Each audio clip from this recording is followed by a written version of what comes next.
Assalamualaikum friends, welcome back to my YouTube channel The Language Lab. Today I am going to explore one of the most important topic that is known as Illocutionary Act and its types. If you would like to watch a video of Speech Act theory, link in description, go through link to watch that video. So let's get started. What is Illocutionary Act? देखिए इलोकेशनरी act क्या है।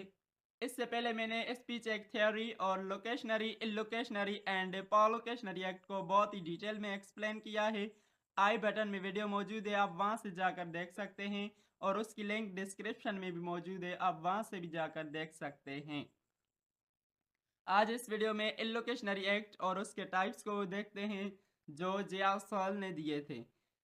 तो number first is illocutionary act. It is a type of act that explores intended meaning of sentences, phrases, clauses, etc.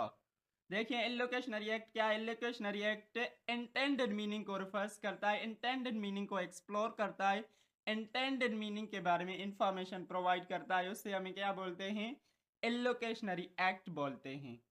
For example name, father's name and class. इस example से मैंने तीनों acts को समझाया है, आप वो वीडियो देखेंगे इंशाल्लाह आपको ईजिली समझ में आ जाएगा कि इलोकेशनरी एक्ट क्या है।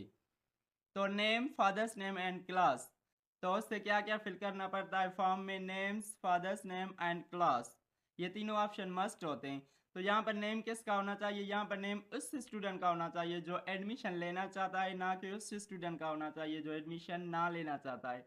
तो ये क्या हो गई, ये इंटेंडेड मीनिंग हो गई। अगर इसकी हम लिटरल मीनिंग देखें तो नेम किसी का भी नेम हो सकता है, फादर्स नेम किसी का भी फादर्स नेम हो सकता है, और क्लास किसी का भी क्लास हो सकता है। इसको मैंने बहुत ही डिटेल में एक्सप्लेन किया है, मैं एक बार फिर कह रहा हूँ कि आप वो वीडियो जाकर देख सकते हैं। तो चलिए इसके टाइप्स को देखते हैं।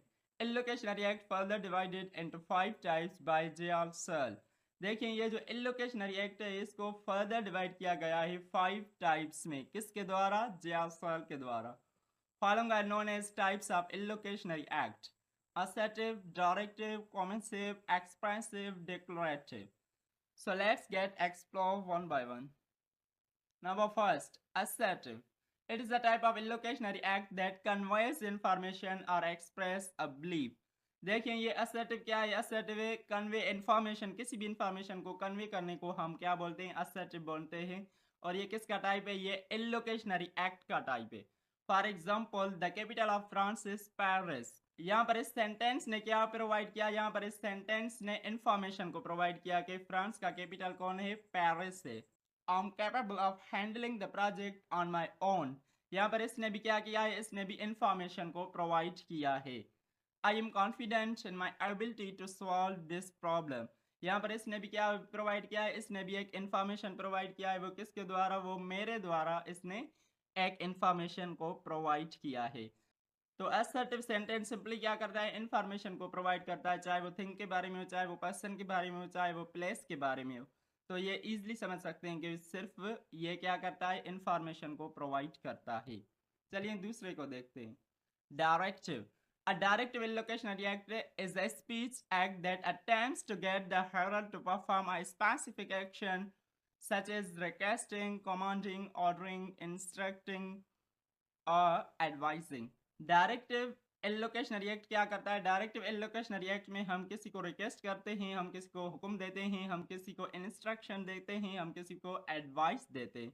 For example can you pass the book. यहाँ पर कैन वैसे तो एबिलिटी को शो करता है, लेकिन यहाँ पर जो कैन है वो क्या कर रहा है, वो रिक्वेस्ट को एक्सप्लोर कर रहा है कि please you pass the book, मेहरबानी करके वो मुझे बुक पास कर दीजिए, वो मुझे बुक दे दीजिए। You should try the restaurant down town. यहाँ पर शुड ने क्या वो प्रोवाइड किया है, यहाँ पर शुड ने जो प्रोवाइड किया है वो एडवाइस को प्रोवाइड किया है। तो ये डायरेक्टिव किस किस को शो करता है, रिक्वेस्टिंग को करता है, कमांडिंग को करता है, ऑर्डरिंग को करता है, इंस्ट्रक्टिंग को करता है और एडवाइसिंग को करता है। तो मैंने ये दो एग्जांपल दिए हैं, फर्स्ट में रिक्वेस्ट को शो कर रहा है, सेकंड में एडवाइस को शो कर रहा है। तो चलिए तीसरे को देखते हैं। Number third, commessive. It is a type of illocutionary act that explores to do future actions such as planning, promise, etc. देखिए सारों में मैंने एक ही लाइन क्यों लिखी है कि it is a type of illocutionary act। मैं ये इसलिए लिखता हूँ कि आप लोगों को easily समझ में आ जाए। जस्ट मैं उसको चेंज करता हूँ जो इसका मेन थीम होता है, जो इसके मेन वर्ड्स होते हैं। बकाया जो मेरी डेफिनेशन होती है वो सेम होती है। अगर पांचों की आप डेफिनेशन देखेंगे तो पांचों की सेम होगी, सिर्फ 2-3 वर्ड्स डिफरेंट होंगे जो अकॉर्डिंग टू एलोकेशनरी एक्ट के द्वारा। फॉर एग्जाम्पल, कॉमे से क्या करता है, कॉमे से एक ऐसे एक्शन को जाहिर करता है जो फ्यूचर में जाकर होगा और उसकी प्लानिंग और प्रॉमिस हम ऑलरेडी कर चुके हैं, तो उसे क्या बोलते हैं, कॉमे से बोलते हैं। For example, I promise to attend your wedding, मैं वादा करता हूँ कि मैं आपकी शादी को अटेंड करूंगा। तो यहाँ पर क्या हुआ, यहाँ पर मैंने किसी को प्रॉमिस किया है कि मैं आपकी वेडिंग को अटेंड करूंगा। The DIT first course is going to be started on 1 August. तो ये सेकंड सेंटेंस हमको क्या प्रोवाइड कर रहा है, हमको प्लानिंग को शो कर रहा है, प्लानिंग को प्रोवाइड कर रहा है कि ये प्लानिंग ऑलरेडी हो चुका है कि 1 अगस्त को DIT फर्स्ट कोर्स स्टार्ट हो गए। तो ये हो गए तो फ्यूचर में, लेकिन इसका प्लानिंग ऑलरेडी हमने डन करके रखा है। चलिए फोर्थ को देखते हैं। एक्सप्रेस, एक्सप्रेस भी बोलते हैं, एक्सप्रेसिव भी बोलते हैं इसको। It is a type of illocutionary act that explores emotions, attitude और फीलिंग्स एक्सेट्रा। ये सिंपली है किसी भी फीलिंग को, किसी भी एटीट्यूड्स को, किसी भी इमोशन को ये मॉडिफाई करता है, ये जाहिर करता है। For example, I am sorry I am late, यहाँ पर इसने क्या किया, यहाँ पर इसने अपना एटीट्यूड शो किया है जो रिक्वेस्ट की हालत में है कि मैं आपका काम नहीं कर सका। कॉन्ग्रेचुलेशंस ऑन योर जॉब, यहाँ सेकंड सेंटेंस क्या प्रोवाइड कर रहा है, सेकंड सेंटेंस इमोशन और फीलिंग्स को एक्सप्लोर करता है। तो एक्सप्रेस सेंटेंस क्या करता है, या तो इमोशन को जाहिर करता है, या तो एटीट्यूड को जाहिर करता है, या तो फीलिंग्स को जाहिर करता है। तो चलिए 5 नंबर को देखते हैं। Number 5, declarative. It is a type of illocutionary act that explores a fact, opinion or assertion, etc. ये किसी भी फैक्ट को, ये किसी भी ओपिनियन को, ये किसी भी असर्शन को एक्सप्लोर करता है, उसे हम क्या बोलते हैं, डिक्लोरेटिव बोलते हैं। The door is open, declaring a state. यहाँ पर फर्स्ट सेंटेंस ने क्या शो किया, यहाँ पर फर्स्ट सेंटेंस ने अ स्टेट को बयान किया है, स्टेट को शो किया है, स्टेट को एक्सप्लोर किया है। You are my friend, declaring a relationship. यहाँ पर सेकंड सेंटेंस क्या कर रहा है, यहाँ पर सेकंड सेंटेंस रिक्वेस्ट को एक्सप्लोर करता है कि आप मेरे दोस्त थे। फर्स्ट में स्टेट को बयान किया गया है, सेकंड में रिलेशनशिप को बयान किया गया है। तो यह डिक्लेरेटिव क्या करता है, या तो किसी फैक्ट को बयान करता है, या तो किसी ओपिनियन को बयान करता है, या तो किसी असर्शन को बयान करता है।